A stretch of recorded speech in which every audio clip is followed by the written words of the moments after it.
বন্যা কবলিত যে মানুষগুলো, বানবাসী যারা আছে, এই মানুষগুলোর কষ্ট লাঘব করার চেষ্টা করব। কারণ যদি কষ্ট লাঘব করার চেষ্টা করি, কষ্ট লাঘব করি, তাহলে কিয়ামতের ময়দানে আমার কষ্ট আল্লাহ লাঘব করে দিবেন সুবহানাল্লাহ। যে বিপদের মধ্যে যখন পড়ব, যখন কোনো দুর্ভিক্ষের সম্মুখীন হব, তখন আমাদের দায়িত্ব হলো আল্লাহর দরবারে কাকুতি মিনতি করা। এই বিপদটা যেন আল্লাহ দূর করে দেন, আল্লাহর কাছে কাকুতি মিনতি করা। কিসের মাধ্যমে? নিজের গুনাহ খাতার উপরে শর্মিন্দা হয়। যে মানুষগুলো তার ভুল বুঝতে পেরে ইস্তেগফার কামনা করে, তাহলে আল্লাহ রসুল বলতেছেন, যে ব্যক্তি সবসময় তাওবা করে, আল্লাহ রব্বুল ইজ্জত সে যে বিপদের মধ্যে আছে, এই বিপদ থেকে আল্লাহ তাকে মুক্তির একটা রাস্তা বের করে দেন। এরপরে আমার রসুল আরও বলতেছেন, ওমিন কুল্লি হাম্মিন ফারাজা, সে যদি কোনো মারাত্মক কোনো বিষয়ে চিন্তিত হয়, পেরেশানির মধ্যে পড়ে, তাহলে আল্লাহ রব্বুল ইজ্জত এই চিন্তা থেকেও আল্লাহ তাকে মুক্তি দান করবেন। কিসের মাধ্যমে? যারা বেশি বেশি করে তওবা পড়ে। আরও কি? ওয়ারাযাকাহু মিন হাইসু লা ইয়াহতাসিব, আর আল্লাহ তাকে তার রিজেকের ব্যবস্থা এমন জায়গা থেকে করে দিবেন, সে কল্পনাও করতে পারবে না যে ওই জায়গায় তার রিজেক রয়েছে। বেশি বেশি করে আস্তাগফিরুল্লাহ পড়বে, যে যত বেশি আস্তাগফিরুল্লাহ পড়বে, তওবা করবে, আল্লাহ রব্বুল ইজ্জত তাকে আল্লাহ সচ্ছলতা দান করবেন, তার গরিবী আল্লাহ দূর করে দেবেন। শুধু তাই নয়, আল্লাহ তার চিন্তা রোগ থেকে মুক্তি দিবেন। সে যদি কোনো বিপদের মধ্যে থাকে, আল্লাহ বিপদ থেকে তাকে উদ্ধার করবেন। অনেক ফায়দা।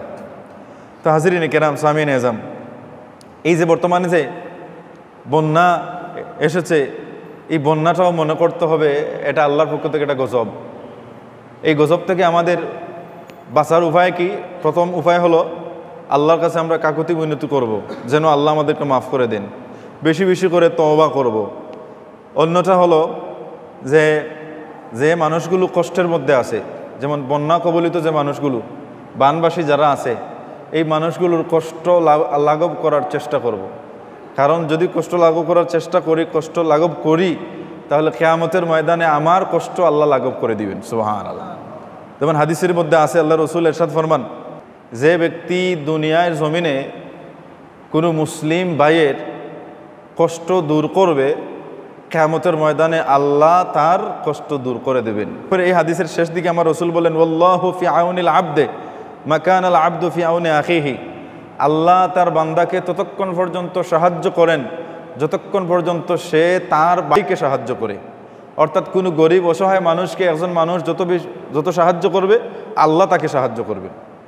অন্যত্র হাদিস শরীফের মধ্যে আছে যে তুমি আল্লাহর রাস্তায় ব্যয় করো, তোমার জন্য ব্যয় করা হবে। অর্থাৎ তুমি যদি দাও, তাহলে আল্লাহ তোমাকে দিবেন। সেই জন্যে এই বানবাসী যে মানুষগুলো আছে, সেই অবস্থায় যারা পড়েছে, তাদের দায়িত্ব হলো তারা ধৈর্য ধরবে। এমত অবস্থায় আল্লাহর ইবাদতি তারা ছাড়বে না, আল্লাহর ইবাদতিতে মশগুল থাকবে। আর যারা সচ্ছল মানুষ, যারা ভালো অবস্থায় আছে, তাদের মানবিক দায়িত্ব হলো যে দুআফা, যারা গরিব অসহায় দুর্বল মানুষ, এদেরকে সাহায্য সহযোগিতা করা। কারণ এদেরকে সাহায্য করলে লাভ হয় কি? দুনিয়া আখেরাতে ফায়দা পাওয়া যায়। আর বিশেষ করে দান করে কাউকে খুঁটা না দেয়া। লা ইয়াদখুলুল জান্নাতা মান্নানুন, কোনো খুঁটা দানকারী জান্নাতে যাবে না। নাউজুবিল্লাহি মিন যালিক। তুমি আল্লাহর রাস্তায় দান করতেছো, তোমাকে আল্লাহ দিয়েছেন, আল্লাহর দেয়া সম্পদ, তাকে দান করে তুমি খুঁটা দিতেছো। আল্লাহ তো তোমাকে এত দেওয়া দিয়েছেন, কোনোদিন তো আল্লাহ তোমাকে খুঁটা দেন নাই।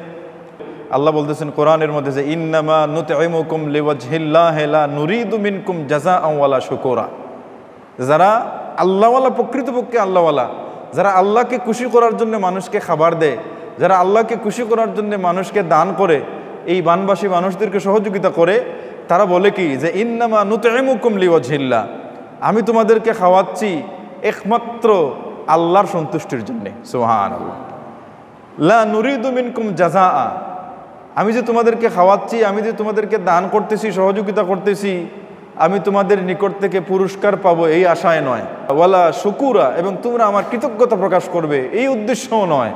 আমার উদ্দেশ্য একটাই, যেন আমার আল্লাহ আমার প্রতি খুশি হন। যে আল্লাহ আমাকে সম্পদ দিয়েছিলেন, আল্লাহ আমাকে তৌফিক দিয়েছেন বলে আমি তোমাদেরকে খাওয়াইতে পারতেছি, সহযোগিতা করতে পারতেছি, এর কারণে যেন আল্লাহ আমার প্রতি সন্তুষ্ট হন, এটাই আমার উদ্দেশ্য। হাজিরিনে কেরাম, সামিন এজাম, আমাদের এই দক্ষিণ সুরমাবাসীও প্রায় জায়গা বন্যা কবলিত।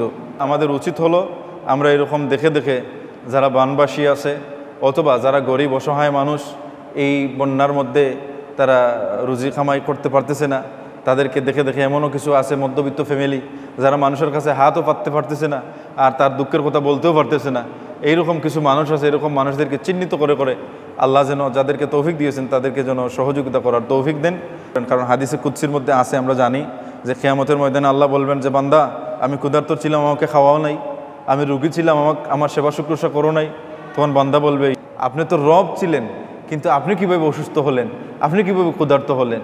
এরকম বান্দা আল্লাহর প্রশ্নের জবাবে বান্দা বলবে, তখন আল্লাহ বলবেন, কেন তোমার পার্শ্ববর্তী অমুক ক্ষুধার্ত ছিল, তাকে যদি খাওয়াইতে তাহলে একটা অর্থ হলো তার নিকটে আমাকে পাইতে অথবা আমাকে খাওয়ানো হইতো। সুবহানাল্লাহ।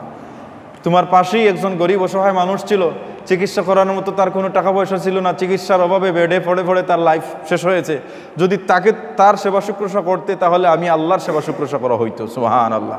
এরকম আল্লাহ জিজ্ঞাসা করবেন কিয়ামতের ময়দানে ধনাঢ্য ব্যক্তিদেরকে, সামর্থ্যবান ব্যক্তিদেরকে। সেই জিজ্ঞাসার জবাব যেন আমরা দিতে পারি, সেই লক্ষ্যে আমাদের জীবনে আল্লাহ যতদিন রাখবেন সচ্ছল অবস্থায়, ততদিন যেন আমরা গরিব অসহায় মানুষের পাশে দাঁড়াতে পারি, বন্যার্থদের পাশে দাঁড়াতে পারি, সহযোগিতা করতে পারি। আল্লাহ যেন তৌফিক দেন। আমিন।